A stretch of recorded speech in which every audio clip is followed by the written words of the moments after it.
ሰላም ጤና ይስጥልን ክቡራን ተመልካቾቻችንና አድማጮቻችን ዘውዱ መንግስቴ ነኝ ከዚህ ከአገር እንግሊዝ።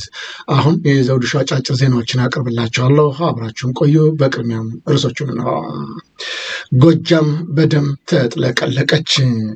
የቬትናም ኤምባሲም በለንደን ፋኖች ተወረረ። ፍርድ ቤቱ ስዩም ተሾመን ታስሮ እንዲቀርብ ትዕዛዝ አስተላለፈ። በኮሪደር ልማት ላይ ጉዳት ያደረሱ ከብቶች በቁጥጥር ስር ዋሉ።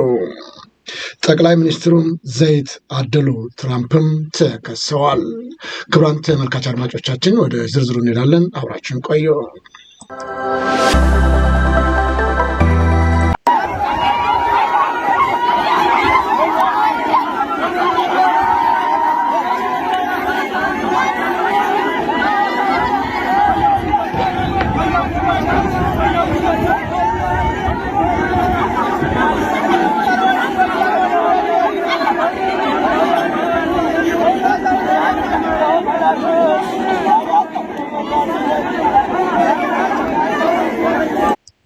የአማራን ሕዝብ ካልጨረስኩ እንቅልፍ አልተኛም እያለው የአብይ አህመድ ቡድን በምስራቅ ጎጃም ዞን እናርጃና ውጋን ወረዳ ገደብ በተባለች አነስተኛ ከተማ ነው ከ120 በላይ ንጹሃን ዜጎችን በድሮን መጨፍጨፉ የተገለጠው። በአካባቢው የፋሲካን በዓል ለማክበር ነው የበዓል ዝግጅት ላይ የነበሩ ቤት ለመስራት በህብረት እንጨት ተሸክመው የነበሩ ንጹሃንን የገደብ ከተማና አካባቢው ነዋሪዎችን በግፍ ጨፍጭፏቸዋል። በእናርጃውና ናውጋ ወረዳ ገደብ ከተማ የተፈጸመ ጅምላ ድሮን ጭፍጨፋ እያንዳንዱ የአማራ ዕጣ ፈንታ መሆኑ ነው የተገለጸው። በጅምላ የተጨፈጨፈው ወገኖቻችን ነፍስ በአጸደ ገነት እያኖርልን እያን ለተጎጂው ቤተሰቦችን መጽናናት እንመኛለን። እጅግ አሳዛኝ ተግባር እየተፈጸመባት ጎጃም ዛሬም የደም መሬት መሆኗ አሁንም ሊቆም ይገባል ተብሏል። ይህንን በተመለከተ የአማራ ፋኖ በጎጃም መግለጫ ሰጥቷል። የአማራ ሕዝብ ካልጨረስኩ እንቅልፍ አልወስድም ያለው የአብይ አህመድ አሁንም በንጹሃን ላይ እያደረገ ያለው ጭፍጨፋና በደል እስከሚቆም ድረስ ትግላችንን አጠናክረን እንቀጥላለን ሲል ነው በመግለጫው ያሳወቀው።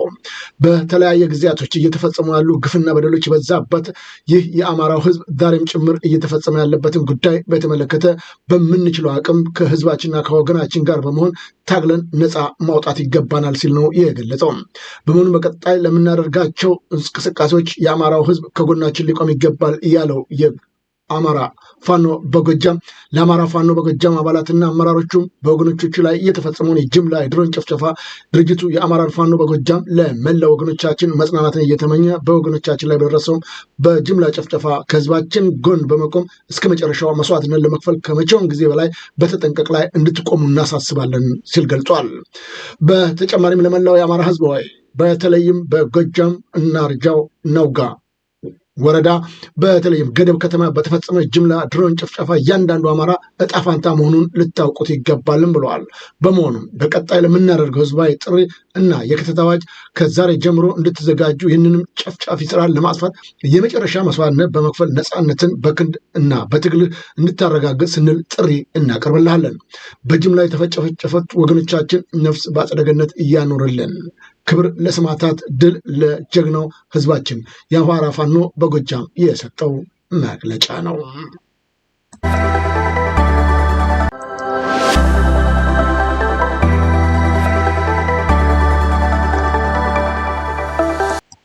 በተለያዩ የአማራ ግዛቶች የሚደረገው ተጋድሎ አሁንም የቀጠለ ሲሆን የ59ኛው ክፍለ ጦር ሬጅመንት ዘመቻ መሪ ላይ ጥቃት ተፈጽሞበታል ብሏል። ፋኖ በከፍተኛ ሁኔታ ተመቶ አዲስ የግል ክሊኒክ እርዳታ ቢደረግለትም በመኖርና በመሞት ውስጥ ስለሆነ ወደ ባህር ዳር ተጉዟል ሲል ነው የገለጠው።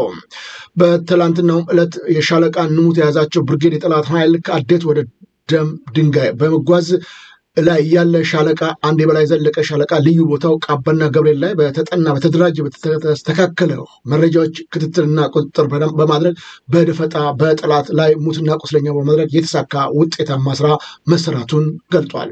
የሕክምና ባለሙያዎች ላይ መረጃዎች ለፋኖ ታደርሳላችሁ በማለትም አካላዊ ጉዳት በድብደባ ፈጽሞባቸዋል። የኛ መረጃዎች ህዝባችንን ነው፣ ከህዝባችን የሚሰወር አንዳችም ነገር የለም። የአማራ ፋኖ በጎጃም አንደኛ ክፍለ ጦር የህዝብ ግንኙነት እንደገለጸው ከሆነ አሁን በተለያዩ አካባቢዎች የሚደረጉት ተጋድሎች ጠንክረው ይቀጥላሉ፣ የምንወስዳቸው እርምጃዎችም ከባድ ናቸው ሲል አክሎ ገልጿል። ለንደን የአማራ ፋኖ በምድር ላይ የሚያደርገው ትግል የቀጠለ ሲሆን የለንደን ፋኖችም ለንደን ቬትናምን ከበውታል። በተለይም በለንደን ኤምባሲ በቬትናም የተደረገው ነገር እጅግ አስደናቂ እንደሆነም ተገልጿል። በኤምባሲው ውስጥ በመግባት ጅምር ጥያቄያቸውን እያቀረቡት የፋኖ ልጆች በተለይም ጠቅላይ ሚኒስትር ቬትናም በመሄድ የሚያደርገውን እንቅስቃሴ በተመለከተ በኤምባሲያቸው በኩል እንዲደርሳቸው የበኩላቸውን ጥረት ማድረጋቸውን የገለጹት የለንደን ፋኖች ድምፃቸውን እንዲህ በማሰማት ከኤምባሲው ዙሪያ በመቆም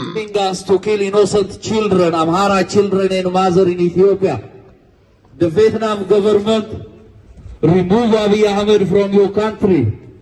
Don't cooperate with the killer. Don't cooperate with the genocider. The Vietnam government, African Union, EU, the British government stop funding drones. በዚህ ሁኔታ ወጣቶቹ የኤምባሲው ውስጥ በመግባት እንቅስቃሴ አድርገዋል። ለሚመለከተውም አካል ይህንኑ አቅርበዋል። የለንደን ፋኖች በተደጋጋሚ ጊዜያቶች በተለያዩ ኤምባሲዎችና ጉዳይ የሚመለከታቸው አካላት ጋር እየገቡ ችግሮቻቸውን በመግለጽ ላይ ነው የሚገኙት። ጀግኖቻችን የሚያደርጉትን ትግል እኛም ከዚህ ሆነን እንደግፋለን ብለዋል። እንደምታዩት በዚህ በቬትናም ለንደን የሚገኘው ኤምባሲ ውስጥ በመግባት ጥያቄያቸውን አቅርበዋል። አብይ አህመድ በንጹሃን ላይ ጭፍጨፋ እያደረገ እየገደለ ባለበት በዚህ ሰዓት የቬትናም መንግስት ይህንን ጨካኝ ገዳይ መንግስት መቀበልና ማነጋገር የለበትም ሲሉም ነው የገለጹት ወጣቶቹ በኤምባሲው ውስጥ በመግባት ጭምር።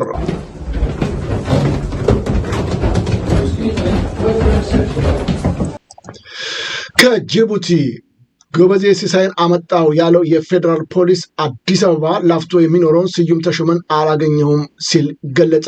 በድጋሜ ለፍርድ ቤቱ በፌዴራል ከፍተኛ ፍርድ ቤት ልደታ ሽብር ወንጀል ምድብ ችሎት ጉዳያቸው እየታየ የሚገኘው አቶ ዮሐንስ ቧያለውና አቶ ክርስቲያን ታደለ ስዩም ተሾመ የተባለውን ግለሰብ በሕግ ቁጥጥር ስር ሆኖ ሳለ በማህበራዊ ሚዲያዎች ስማችንን እያጠፋ ነው በሚል ለችሎት አቤቱታ አቅርበው እንደነበረ ቀደም ሲል መዘገባችን አይዘነጋም።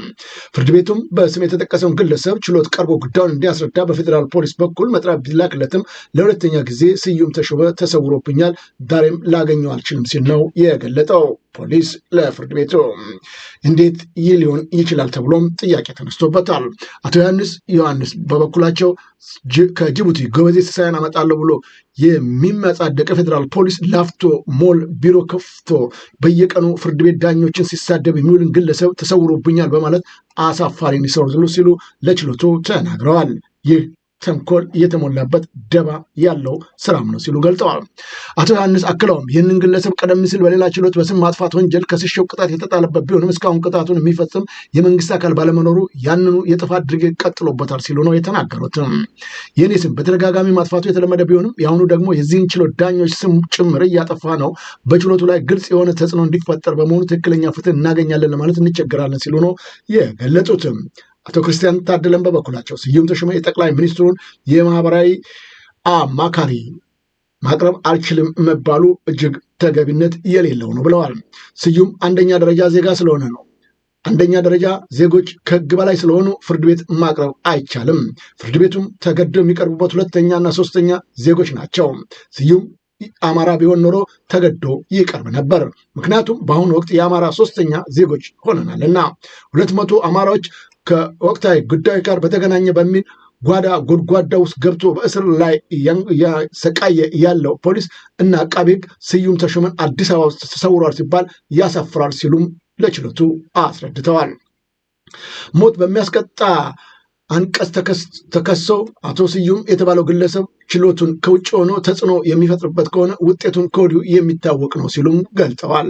የሁለቱ አቤቱታዎችን ያዳመጠው ችሎትም ስዩም የተባለው ግለሰብ በስም የሚታወቅ ስለሆነ ይሰወራል ብለን አናምንም፣ በቀጣይ ግን ተገዶ እንዲቀርብ እንጠይቃለን። ይህንንም ተግባራዊ እንዲሆን ትዕዛዝ አስተላልፏል ፍርድ ቤቱ ለፖሊስ።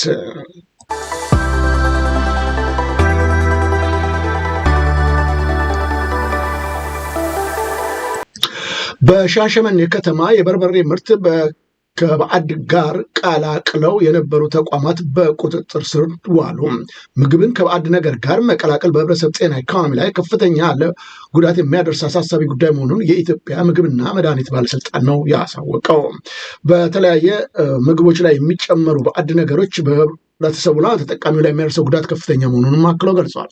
የኢትዮጵያ ምግብና መድኃኒት ባለስልጣን ሐዋሳ ቅርንጫፍ ከጉምሩክ ኮሚሽን ሐዋሳ ቅርንጫፍ ኢንቴሊጀንስ ባለሙያዎች በኦሮሚያ ጤና ቢሮ ጤና ነክ ግብአት ስራ ቁጥጥር ዳይሬክተሮት እንዲሁም ከሻሸመኔ ከተማ ጤና መምሪያ ከሻሸመኔ ከተማ ፖሊስ አካባቢ ባካሄደ ሰርቬይ በታገዘለት ክትትል ነው ምርቱም ከማሰራጨቱ በፊት በቁጥጥር ስር እንዲውል የተደረገው። በርበሬ ከባዕድ ነገር ጋር ሲቀላቀል የተገኘው ተቋም ለመያዝ በተደረገ ኦፕሬሽን ተቋሙ በርበሬ ለማቅለም ሲጠቀምበት የነበረውን ቀሰም ቀለም የበርበሬ ተርፈ ምርት የሆነ ፎሺ እንዲሁም ሌሎች ግብአቶችን መያዝ የተቻለ ሲሆን በኦፕሬሽኑ ወቅት የሻሸመኔ ህዝብ ህገወጥ ተግባር የተሰማራ ተቋም ለመያዝ ላደረጉት ከፍተኛ ርብርብ እጅግ ከፍተኛ ምስጋናም አቀርበዋል። በ9 ወራት ውስጥ ብቻ ከ1700 በላይ አቤቱታዎችን መቀበሉን የኢትዮጵያ ህዝብ እንባ ጠባቂ ተቋም አሳወቀ። በ2017 በጀት ዓመት ከ9 ወራት ውስጥ 2890 አቤቱታዎችን ለመቀበል አቅዶ 1716 አቤቱታዎችን ብቻ ነው የቀረበልኝ ሲል ገልጧል። እናም እቅዴን 60% አሟልቻለሁ ያለው ይህ ተቋም በተለይም በበጀት እጥረት ተቋሙን የማስተዋወቅና ስራ እየተሰራ ባለመሆኑ የተቋሙ ነፃ ቅሬታ መቀበያ በሚፈልገው መልኩ አገልግሎት እየሰጠ አለመሆኑና የተቋሙ የአፈጻጸም አቅም ከበጀት ቁሳቁስ የሰው ኃይል የተሟላ አለመሆኑ ለስኬቱ ማለት ምክንያት እንደሆነም ነው የገለጸው። ከቀረቡት 1716 አቤቱታዎች ውስጥ 564 አቤቱታዎች ተቀባይነት ባለማግኘታቸው በተቋሙ ስልጣን ስር የማይወድቁ ማለትም በፍርድ ቤት የታዩ የወንጀል ጉዳዮች ላይ የቀረቡ አቤቱታዎች በመሆናቸው ተገቢ የህግ ምክርና አገልግሎት በመስጠት መሸኘቱን ነው የገለጸው። በምንችለው አቅም የምናደርጋቸው እንቅስቃሴዎች አሁንም እንሞክራለን እንጥራለንም ሲሉ ገልጠዋል።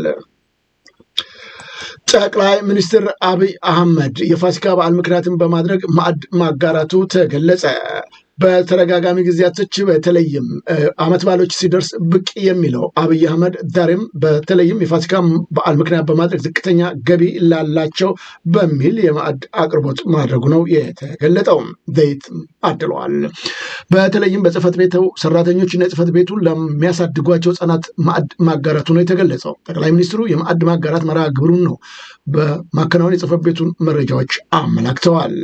የተቸገሩ የተራቡ የተጠሙ እጅግ በርካታ ኢትዮጵያኖች በአገሪቱ እየተሰቃዩ ባለበት በዚህ ወቅት አመት በዓልን አስታኮ እየመጣ የሚሰጠው የዘይት እደላ እጅግ ነውር እየተሞላበት ነው ሲሉ የተደረገውን እገዛ አጣጥለውታል። ተመልካቾች ጉዳዩንም የደረሳቸው አካላቶች ጭምር ሳይቀር አማራጭ ስለሌለን ነው እንጂ የምንሄደው የምንቀበለው ሌላ ሊመጣብን የሚችለውን ጉዳት ከወዲሁ እናውቀዋለን ሲሉም ገልጸዋል።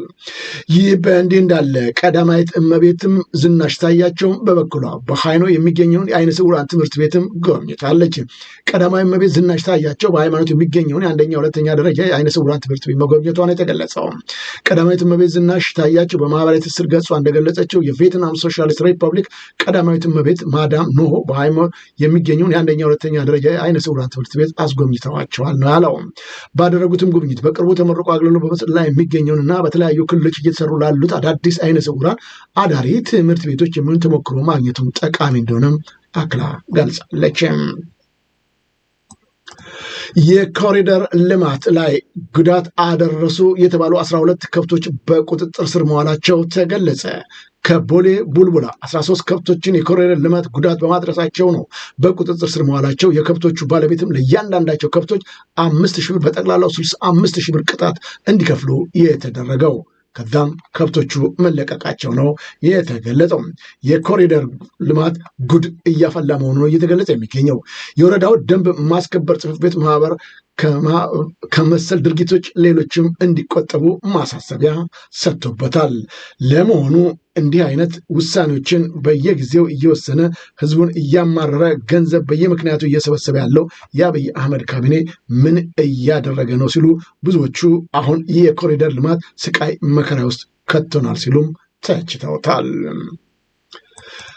ጌታቸው ረዳ በደብረጽዮን የሚመራውን የህወሓት ቡድኖች ላይ በህወሓት ማዕከላዊ ኮሚቴም ጉባኤ ሊያካሄድ መሆኑ ተገለጸ። በነ ደብረጽዮን የሚመራው ህወሓት በምርጫ ቦርድ ተቀባይነት ያላገኘ አጠቃላይ ጉባኤ ማካሄዱን ተከትሎ ነው የህወሓት አመራሮች ለሁለት የከፈለ አለመግባባቱን በፈጠሩ አይዘነጋም። ታዲያ አለመግባባቱን ተከትሎ ወደ ግጭት እያመራ ከጫፍ የደረሰው በህወሓት ተመርጠው በዶክተር አብይ አህመድ ተሹሞ የክልሉ ጊዜያዊ አስተዳደር ፕሬዝዳንት በመሆን ሲያገለግል የቆየው ጌታቸው ረዳ ከትግራይ ወጥተው ስልጣናቸውን ለሌተና ጀነራል ታደሰ ወረደ አስረክበው እሳቸውም የጠቅላይ ሚኒስትር አብይ አህመድ አማካሪ ሆኖ ተሹሞ አሁንም ስራውን እየሰራ ነው።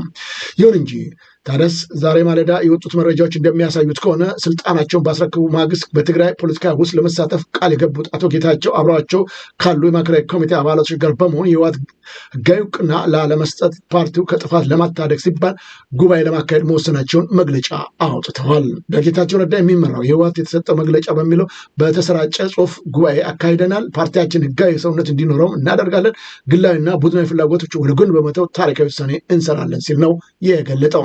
አክሎም በምርጫ ቦርድ ውሳኔ ለመስጠት ያስቀመጠው የጊዜ ገደብ ሳይጠናቀቅ ህግና ስርዓትን በሚፈቅደው መሰረት መላው ፓርቲው አካላቶች የትግራይ ህዝብ ባሳተፈ መልኩ ጉባኤ እናካሄዳለን ሲልም በነጌታቸው ረዳ የሚመራው የህወሓት ማዕከላዊ ኮሚቴ መግለጫ አውጥቷል።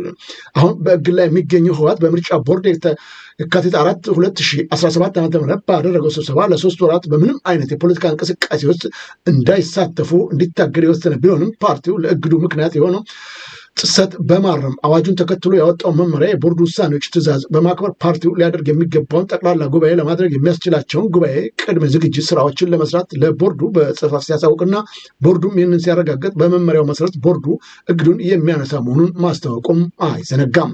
ከዚህ ባሻገርም ፓርቲው በተሰጠው በ3 ወራት የእግድ ጊዜ ውስጥ የእርምት እርምጃ ሳይወስድ ቢቀር የፓርቲው ምዝገባ እንዲሰረዝ የምርጫ ቦርድ የካቲት 4 2017 ዓ.ም ባካሄደው ስብሰባ መወሰኑም አይዘነጋም። ታዲያ ይህን ምርጫ ቦርድ ውሳኔ መሰረት በማድረግ ነው የህወሓት የ3 ወር እግድ በያዝነው ወር መጨረሻ ያበቃል።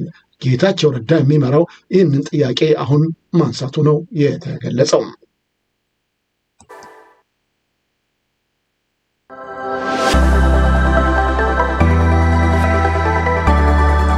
አሁን ወደ ውጭ ዜናዎቻችን እናመራለን። በሜዲትራኒያን ባህር ከ3500 በላይ ህጻናቶች ሞተዋል አለ ዩኒሴፍ።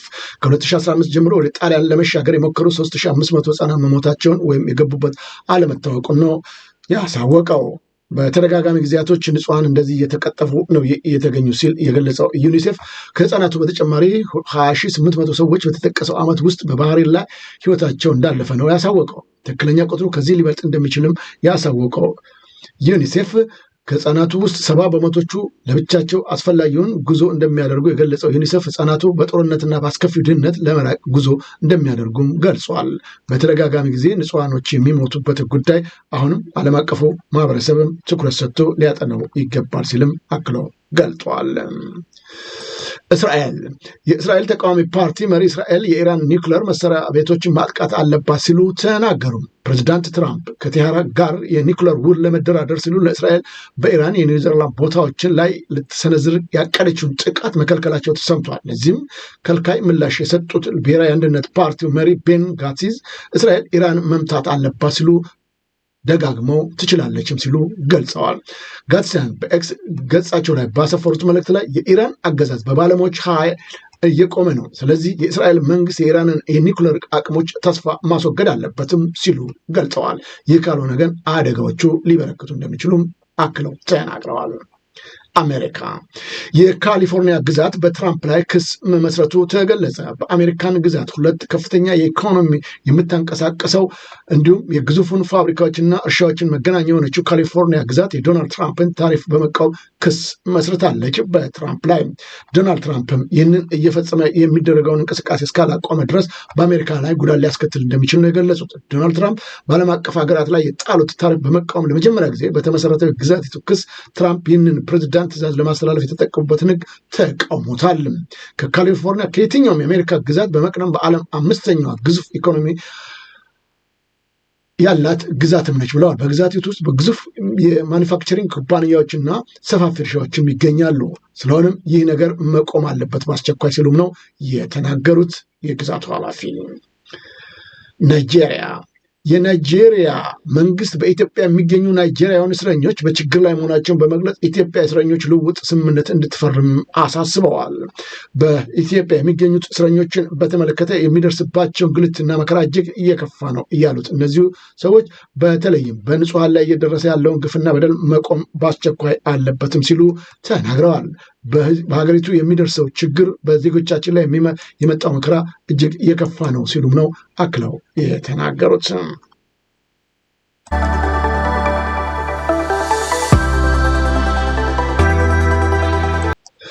ክቡራን ተመልካቾቻችንና አድማጮቻችን ለአሁኑ ያቀረብኩላችሁ የዘውዱ ሾው አጫጭር ዜናዎች እነዚህን መስለው ነበረ። በቀጣይ ከእናንተ ክቡራን ተመልካች አድማጮቻችን ጋር በምናደርገው የቀጥታ ውይይት እስከምንገናኝ ሰላም ጤና ይስጥልኝ ያልኩ የምሰናበታችሁ ዜናውን በማቅረብ እስካሁን ከእናንተ ጋር የነበርኩት እኔ ዘውዱ መንግስቴ ነኝ።